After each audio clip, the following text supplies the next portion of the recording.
Teacher Lee, who was always on standby. Teacher Lee cautiously invited 3 security staff to help check each room in the old administrative building. They searched all the rooms and old laboratories, but didn't find any sign of Yashin. However, Mr. Wu, who had worked at Jiangjing Academy for many years, suddenly remembered the spacious basement, which used to be the location of the archives room. They went to the stairs to go down and saw that the lights in the hallway were on, and the door to the archives room wasn't locked. They guessed that Yashin must be inside, and indeed, she was there, using a flashlight to read an old file. The 2 doctors walked forward eagerly and shook hands with Yashin. Yashin calmly observed them. Dr. Deng was about 35 years old, tall and slim, with a bright and cheerful face, sparkling eyes, and a friendly smile.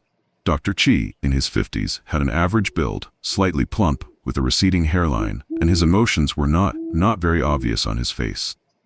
Yassin didn't need to ask but understood that the doctors had been sent to address her mental issues, which were likely the psychologists from the psychiatric department. Yassin felt humiliated. It turned out that her classmates and professors thought she had psychological or even mental issues. She simply wanted to investigate a historical period to prevent the tragedy from repeating. Who could believe her now?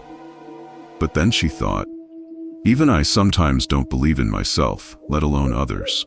She calmly asked Mr. Jin Duichu, "Sir, I heard the university has a rule that students with psychological issues should first visit the school's counseling department and then decide whether to seek help from the hospital. Why is there such a special focus on me?"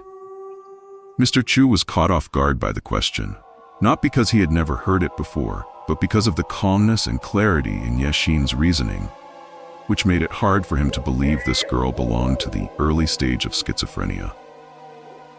"We're not claiming there's any psychological problem," Mr. Chu explained, "but recently we've heard of some unusual behaviors in your life.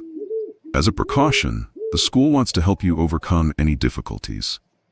He paused, feeling uncomfortable under her gaze, and added, "Moreover, you have exhibited certain behaviors, violations of school rules,